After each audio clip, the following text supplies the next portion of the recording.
मेरे सामने दो माइक हैं। पहले हमने ग्रेनारो का J13 माइक लिया हुआ और उसके बाद हमने ग्रेनारो का ये P10 माइक लिया था। 10 आउट ऑफ हमें नंबर देना हो तो 0 देंगे। आपको इसकी बाद में नहीं मिलने वाली है। मैं आपको बता दूं कि माइक की क्वालिटी तो नॉर्मल थी जिस हिसाब से इसका प्राइस। एवरीवन, आई होप आप सब ठीक होंगे। जेके दर्शन पर आप सभी का स्वागत है। मैं हूं विक्रम सिंह ठाकुर।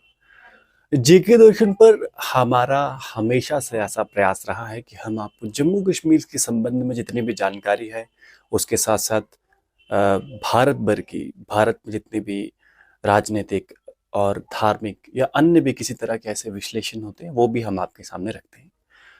पर आज हम बात करेंगे प्रोडक्ट रिव्यू की। हालांकि अपने चैनल पर प्रोडक्ट रिव्यू तो नहीं दिए जाते, पर आपके सामने बात रखने के लिए कई सारे प्रोडक्ट्स हम जरूर खरीदते हैं। उन्हीं में से एक प्रोडक्ट मैंने आज से लगभग कोई 2 महीने पहले दिसंबर को मैंने बाय किया था। जो माइक जो हम यूज करते हैं, वायरलेस कॉलर माइक, तो ग्रेनारो कंपनी का एक माइक हमने लिया हुआ है। मेरे सामने दो माइक हैं। पहले हमने ग्रेनारो का J13 माइक लिया हुआ और उसके बाद हमने ग्रेनारो का ये P10 माइक लिया था। मैं आपको बता दूं कि माइक की क्वालिटी तो नॉर्मल थी जिस हिसाब से इसका प्राइस रेंज है, पर जो सर्विस है वो बहुत ही, मैं कहूँगा कि अगर 10 आउट ऑफ हमें नंबर देना हो तो 0 देंगे हम।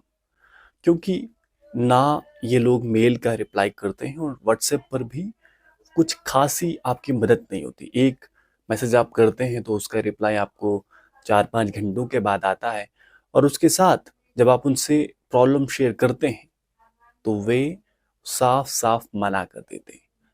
हुआ कुछ यूं कि हमारा जो P10 का जो रिसीवर था वो अचानक से खराब हो जाता है, और उसके बाद से हमें ग्रेनारो कंपनी की तरफ से जो 1 साल की वारंटी होती है, उनकी तरफ से कोई भी ऐसा पॉजिटिव रिस्पॉन्स देखने को नहीं मिलता है। फिर मैंने क्या कोशिश की कि मुझे लगा कि शायद मैं अगर P10 की जो माइक है उनको J13 के माइक के साथ जोड़ूं तो शायद वो चल पड़े, पर ऐसा भी नहीं हुआ। यानी सेम कंपनी के माइक और सेम कंपनी का रिसीवर होने पर भी ये कनेक्ट नहीं हो रहे हैं। तो जो लेटेस्ट प्रोडक्ट हमने P10 लिया हुआ था वो अब हमारे पास वेस्ट हो चुका है टोटली। इसके माइक जो दोनों है, ड्यूल चैनल हमने लिया हुआ था, दोनों माइक अब चल नहीं रहे हैं। तो ये एक रिव्यू है आप सभी के लिए कि अगर आप P10 या ग्रेनारो का कोई भी माइक लेना चाहते हैं तो इस चीज को आप जरूर ध्यान में रखें कि जब आप माइक लें तो अगर आपके उस वायरलेस जो माइक का जो पूरा सेटअप आप लेंगे उसमें किसी भी चीज को कुछ भी होता है तो वो ठीक नहीं होने वाली है। तो जो आपका सारा इंतजाम होगा वो सारा सेटअप बेकार चले जाएगा। हम सब जब भी कोई गाड़ी लेते हैं या जब भी किसी तरह इस तरह का सामान लेते हैं तो आमतौर पर हम उतना नहीं सोचते, पर ये एक ऐसी चीज है, अगर आपका फोन खराब हो जाता है या अगर आपकी कोई ऐसी स्कूटी लेते हैं, गाड़ी लेते हैं, तो सर्विस के बारे में हम जरूर एक बार सोचते हैं कि इनका सर्विस सेंटर कहाँ है। तो सर्विस सेंटर के बारे में हमें कोई खास जानकारी अभी तक तो मिली नहीं, पर ये एक ऐसा रिव्यू है। मैं आपको बताऊं कि सर्विस सेंटर किसी भी प्रोडक्ट का होना बहुत ज़रूरी है। अब हमारा ये P10 जो माइक है, जो लगभग 2,500 से 3,000 के बीच में आता है, बेकार हो चुका है। और J13 जो है, इसकी ऑडियो क्वालिटी भी उतनी खास नहीं जितनी हमें ज़रूरत थी। इसीलिए मैंने अपडेट किया था। मुझे लगा था कि ग्रेनारो का जो लेटेस्ट मॉडल है P10, शायद उसमें कुछ चेंज आए। पर अब मुझे लग रहा है कि जब इसकी सर्विस ऐसी है, देखिए जब आप कोई भी प्रोडक्ट यूज करते हैं तो उस पर खतरे जरूर होते हैं। उस प्रोडक्ट को कुछ भी हो सकता है, अचानक से वो काम करना बंद कर सकता है। तो ऐसी स्थिति में आप उस प्रोडक्ट को लेके कहाँ जाएंगे? तो ये आप सबको ग्रेनारो का माइक लेने से पहले जरूर सोचना चाहिए। बाकी तो आप सबकी अपनी इच्छा है।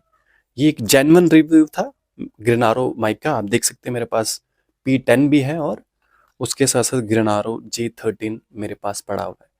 तो ऐसे में आप सब जब ये माइक खरीदें तो मेरी आपसे यही रिक्वेस्ट है कि सोचिए, समझ के ही इस माइक को लीजिए, क्योंकि सर्विस आपको इसकी बाद में नहीं मिलने वाली है। आपको अगर आपके माइक को कुछ भी होता है तो जो आपने इसके ऊपर पैसा लगाया है वो वेस्ट ऑफ मनी हो जाएगा। तो धन्यवाद। मुझे कमेंट सेक्शन में ज़रूर बताइए कि क्या आप भी इस प्रॉब्लम को फेस कर रहे हैं।